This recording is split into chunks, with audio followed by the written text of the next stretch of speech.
മേടം 1 April 14 Vishu എന്ന് പറഞ്ഞു കഴിഞ്ഞാൽ ലോകമെമ്പാടുമുള്ള മലയാളികൾക്ക് ഒരു ഉത്സവമാണ്. പ്രത്യേകിച്ച് കേരളത്തിന്റെ കാർഷിക സംസ്കൃതിയെ വിളിച്ചോതുന്ന ഈ ദിവസമാണ്. മലയാളികൾ ഒരു പുതുവർഷം ആരംഭിക്കുക എന്നുകൂടി തന്നെ വേണം ഈ വിഷുവിനെ കുറിച്ച് പറയാൻ. നമ്മളോടൊപ്പം കേരള വിഷുവിനോടൊപ്പം ചേരുന്നത് ആറന്മുള ക്ഷേത്രത്തിലെ കൈസ്ഥാനീയനായിട്ടുള്ള ഹരികൃഷ്ണൻ നമ്പൂതിരിയാണ്. അപ്പൊ നമുക്ക് ഈ വിഷുവിന്റെ വിശേഷങ്ങളും എന്തൊക്കെയാണ് അതിന്റെ ശാസ്ത്രീയമായിട്ടുള്ളതും ഐതിഹ്യങ്ങളും ഒക്കെ നമുക്ക് ചോദിച്ചറിയാം. തിരുമേനി, നമ്മൾക്കൊക്കെ കേൾക്കുന്നത് സൂര്യൻ മേടരാശിയിലേക്ക് കയറുമ്പോഴാണ് വിഷു ഒക്കെ ആചരിക്കുന്നത്, അതായത് അതില്ലെങ്കിൽ സംക്രമ ദിനം എന്ന് പറയുന്നത്. എന്താണ് അതിന്റെ ശാസ്ത്രീയമായിട്ടുള്ള ജ്യോതിഷപരമായിട്ടുള്ള ഒരു? സാധാരണ നമ്മളെ സംബന്ധിച്ചിട്ട് ഏപ്രിൽ മാസം 14-ാം തീയതി, അതായത് മേടം 1-ാം തീയതിയാണ് എല്ലാ വർഷവും സാധാരണ വിഷു ആചരിക്കുന്നത്. എന്നാൽ ഈ ഒരു വർഷം ഏപ്രിൽ മാസം 15-ാം തീയതിയാണ് വരുന്നത്. അത് കാരണം എന്താന്ന് ചോദിച്ചാൽ, മിക്ക വർഷങ്ങളിലും മേടമാസം 1-ാം തീയതി ഉദയത്തിന് മുമ്പാണ് സൂര്യൻ മേടൻ രാശിയിലേക്ക് മാറാറുള്ളത്. ഈ പ്രാവശ്യം മേടമാസം 1-ാം തീയതി ഏതാണ്ട് 8 നാഴിക 32 വിനാഴികയോളം കഴിഞ്ഞിട്ടാണ് സൂര്യൻ മേടം സംക്രമം നടക്കുന്നത്. മേടസംക്രമം നടക്കുന്നത് ഏകദേശം 9:32 ആണ് നടക്കുന്നത് എന്നുള്ളത് കൊണ്ട് പിറ്റേന്ന് 15-ാം തീയതി, ഏപ്രിൽ 15-ാം തീയതി മേടൻ 2-ാം തീയതി വെളുപ്പിന് ആണ് വിഷുക്കണി ദർശനം. അതായത് ബ്രഹ്മമുഹൂർത്തം എന്ന് പറയുമ്പോൾ 3:30-ക്ക് ശേഷം രാവിലെ ഒരു 6:30-ക്കുള്ളിലുള്ള സമയത്താണ്, ഉദയത്തിന് മുമ്പായിട്ടുള്ള സമയത്താണ് വിഷുക്കണി ദർശനം വരുന്നത്. അപ്പം ഈ വർഷത്തെ മാറ്റം എല്ലാ വർഷവും ഉണ്ടാവണം എന്നില്ല, അത് അപൂർവം ചില വർഷങ്ങളിൽ ഇങ്ങനെ സംഭവിക്കുന്നതാണ്. അപ്പൊ അതാണ് അതിന്റെ ഒന്നാമത്തെ കാര്യം. രണ്ടാമത്തത്, നമ്മളുടെ ഈ ഒരു കേരളത്തെ ബേസ് ചെയ്തിട്ട് ഏറ്റവും കൂടുതൽ ആചാരങ്ങൾ നിരവധി ഉണ്ടെങ്കിലും ഇപ്പം ഭാരതത്തിൽ തന്നെ ഏതാണ്ടോ ഒരു വർഷം തന്നെ എല്ലാ സംസ്ഥാനങ്ങളും എടുക്കുമ്പോൾ 800 ഫെസ്റ്റിവലാണ് വരുന്നത്.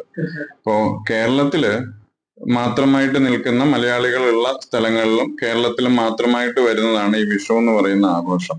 അത് കാർഷികമായിട്ട് ബന്ധപ്പെട്ടിട്ടാണ്, കാർഷിക വിളകളെ സങ്കല്പിച്ചിട്ട് കൃഷിയുടെ ഒക്കെ കഴിഞ്ഞ് കാർഷിക വിളകൾ കൊയ്ത്തുത്സവമായിട്ടാണ് ആചരിച്ചു വന്നിരുന്നത്. അപ്പോ അത് പ്രധാനമായിട്ടും നമ്മളുടെ സമൃദ്ധിനെ, അതായത് ആ സൂര്യൻ മേടൻ രാശിയിലേക്ക് വന്നിട്ടുള്ള ആ ദിവസം ഉദയത്തിന് മുമ്പായിട്ട് നമ്മൾ ദീപം കത്തിച്ച്, പിന്നെ നമുക്ക് കൃഷിയുടെ വിളവ് എടുപ്പിന്റെ ഭാഗമായിട്ട് വന്നിട്ടുള്ള കൃഷി ഉൽപ്പന്നങ്ങള് എല്ലാം തന്നെ അവിടെ പ്രദർശിപ്പിച്ച് അതിനകത്ത് ധാന്യങ്ങള്, ദ്രവ്യങ്ങള്, സ്വർണം പോലെയുള്ള ദ്രവ്യങ്ങള് ഒക്കെ നമുക്ക് കണി കണ്ട് ആ ഒരു വർഷക്കാലം നമുക്ക് കേരളത്തിലെ മലയാളികൾ എവിടെയൊക്കെ ഉണ്ടോ അവിടെ എല്ലാവർക്കും സമ്പൽ സമൃദ്ധി ഉണ്ടാവണം എന്നുള്ള പ്രാർത്ഥനയോട് കൂടിയിട്ട് ഐശ്വര്യത്തിന്റെ പ്രതീകമായിട്ടുള്ള ഇതിനെ കണി കണ്ടു ഉണരുന്നു എന്നുള്ളതാണ് അതിനകത്തെ ഒരു വിശ്വാസം കേരളത്തിലെ. പിന്നെ ജ്യോതിഷപരമായിട്ടും പുരാണ ഇതിഹാസങ്ങളുമായിട്ടും ബന്ധപ്പെട്ടും 2-3 കാര്യങ്ങൾ അതിനകത്തുണ്ട്. ഒന്നാമത്തേത്, നമുക്ക് നരകാസുരനെ വധിച്ചത് ഈ ദിവസമാണെന്ന് വിശ്വസിക്കുന്നുണ്ട്. അപ്പൊ അതും പുരാണ ഇതിഹാസങ്ങളിൽ പറയുന്നതായിട്ടുള്ള ഒരു കാര്യമാണ്. രണ്ടാമത്തത്, അതേപോലെ തന്നെ ഈ ഭഗവാൻ ശ്രീകൃഷ്ണൻ നരകാസുരനെ പരാജയപ്പെടുത്തിയത് ഉൾപ്പെടെ രാവണൻ സൂര്യദേവനെ തടഞ്ഞു നിർത്തിയതായിട്ടുള്ള ദിവസവുമായിട്ടും ഈ വിഷുവിനെ ദിവസമായിട്ട് പറയുന്നുണ്ട്. അപ്പൊ അങ്ങനെ ഈ 2 കാര്യങ്ങളും പുരാണങ്ങളിലെ ഇതിഹാസങ്ങളില് ഈ ദിവസത്തിന്റെ പ്രാധാന്യമുണ്ട്. നമ്മൾ ആ ദിവസം അതായതുകൊണ്ടല്ല വിഷു ആചരിക്കുന്നത്, പക്ഷെ ആ ദിവസത്തിന്റെ പ്രാധാന്യം ഈ 2 കാര്യങ്ങളും കൂടെ അതിനകത്തുണ്ട് എന്നുള്ളത് സൂചിപ്പിച്ചു എന്നുള്ളതേ ഉള്ളൂ. പ്രത്യേകിച്ച് മഹാക്ഷേത്രങ്ങളിൽ പെടുന്നതാണ് ആറന്മുള ക്ഷേത്രം. അവിടുത്തെ ഒരാത്മ അവകാശം കൂടിയുണ്ട്.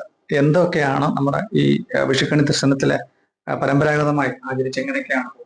അതായത് 14-ാം തീയതി, അതായത് വിഷുവിന്റെ തലേന്ന് രാത്രിയില് അത്താഴപൂജയൊക്കെ കഴിഞ്ഞ് 8-8:30-ക്ക് ശേഷം നട അടച്ചതിന് ശേഷം നമ്മൾ അവിടെ എല്ലാ കാര്യങ്ങളും കഴുകി വൃത്തിയാക്കി അതിനുശേഷം കണി ഒരുക്കാന്ന് പറഞ്ഞിട്ടുള്ള ചടങ്ങ്, ഏതാണ്ട് 2-2.5 മണിക്കൂർ എടുത്തിട്ടുള്ള ഒരു ചടങ്ങാണത്.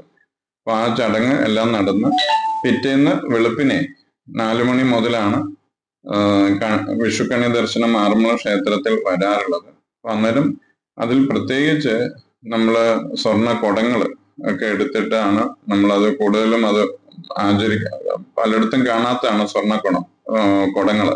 അപ്പോൾ അത് നമ്മള് ഈ ആറന്മുള ക്ഷേത്രത്തിൽ വിശേഷിയാൽ വരുന്നു എന്നുള്ളതാണ് അതിന്റെ ഏറ്റവും പ്രത്യേകത. ബാക്കിയുള്ള ക്ഷേത്രങ്ങളിലെ പോലെ തന്നെയുള്ളൂ കണി ദർശനങ്ങളും ബാക്കിയുള്ളതും. ഇവിടെ അഡീഷണൽ ആയിട്ട് വരുന്നത് സ്വർണ്ണക്കുടം ഒക്കെ നമ്മൾ കാണത്തക്കവണ്ണം അത് വെക്കാറുണ്ട്.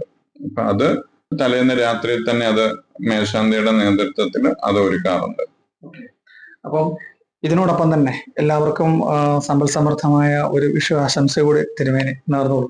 നമ്മള് ഇപ്പോഴത്തെ സമയത്ത് ലോകത്ത് മൊത്തവും മനുഷ്യരെ സംബന്ധിച്ച്, അത് മലയാളികളെന്നല്ല, ലോകത്തെല്ലാ മനുഷ്യരെ സംബന്ധിച്ചിട്ട് ഒരു മാനസിക സന്തോഷം നിലനിർത്താൻ പറ്റുന്നതായിട്ടുള്ള ഒരു സാഹചര്യങ്ങളല്ല നിലവിൽ ഇപ്പൊ നടന്നു പോകുന്നത്. പലയിടത്തും ഉണ്ടാകുന്നതായിട്ടുള്ള യുദ്ധഭീതികള്, പലർക്കും ജോലിയിൽ ഉണ്ടാകുന്നതായിട്ടുള്ള ബുദ്ധിമുട്ടുകള്, ലോകത്ത് തന്നെ ഒരു മനസ്സമാധാനം നിലനിർത്താൻ പലർക്കും ബുദ്ധിമുട്ടായിട്ട് വന്നിട്ടുള്ള ഈ കാലഘട്ടത്തിലാണ് ഇങ്ങനെ ഒരു ഫെസ്റ്റിവൽ നമുക്ക് വരുന്നത്. അപ്പൊ അതുകൊണ്ട് തന്നെ ഇങ്ങനെയുള്ള ഫെസ്റ്റിവലുകൾ നമ്മളെ സംബന്ധിച്ചിട്ട് മുൻകാലങ്ങളിൽ ഉൾപ്പെടെ മാനസിക സന്തോഷത്തിന് വേണ്ടിയിട്ടുള്ളതാണ്. മനുഷ്യന്റെ നന്മയ്ക്കും നമുക്ക് മൺമറഞ്ഞു പോയിട്ടുള്ള പല നല്ല കാര്യങ്ങള് ചെയ്തിട്ടുള്ളവരെ ഓർക്കാനും അങ്ങനെയുള്ള അവരുടേതായിട്ടുള്ള ഗുണങ്ങളും എല്ലാം തന്നെ നമുക്ക് ഓർത്തെടുക്കാനും അത് ജീവിതത്തിൽ പ്രാവർത്തികമാക്കാൻ വേണ്ടിയിട്ടും അത് മുഖാന്തരം നമുക്ക് വീണ്ടും കൂടുതൽ ഊർജ്ജസ്വലതമായിട്ട് ജീവിതത്തിൽ മുന്നേറാനും സർവ്വ ഐശ്വര്യങ്ങളും ഉണ്ടാകാനും ഒക്കെ വേണ്ടിയിട്ടാണ് ഇങ്ങനെയുള്ള ഫെസ്റ്റിവലുകൾ നമ്മൾ ആചരിക്കുന്നതും. കൂട്ടായിട്ടുള്ള ഒരു ഐക്യത്തിലും സന്തോഷത്തിലും ഒക്കെ ഒത്തുചേർന്ന് നമുക്ക് പോകാനും ഒക്കെ ഈ വിഷു ദിനത്തിൽ നമുക്ക് സാധിക്കണം. എല്ലാ ഫെസ്റ്റിവലിലും അങ്ങനെയാണ്. പ്രത്യേകിച്ച് ഈ വിഷു ദിനം മലയാളികളെ സംബന്ധിച്ചിട്ട് ഒരുമയോട് കൂടിയിട്ട്, ഐക്യത്തോടു കൂടിയിട്ട്, സന്തോഷത്തോടു കൂടിയിട്ട്, സമ്പൽ സമൃദ്ധിയോട് കൂടിയിട്ട് എല്ലാവർക്കും അങ്ങനെ ഒരു ദിവസം വരും ജീവിതങ്ങളും അങ്ങനെ ആകട്ടെ എന്ന് പ്രാർത്ഥിക്കുന്നു. എല്ലാവർക്കും വിഷു ആശംസകൾ. ക്യാമറാമാൻ പ്രദീപ് അങ്ങാടിക്കലിനൊപ്പം Prasad M J, Kerala vision news, Pathanamthitta.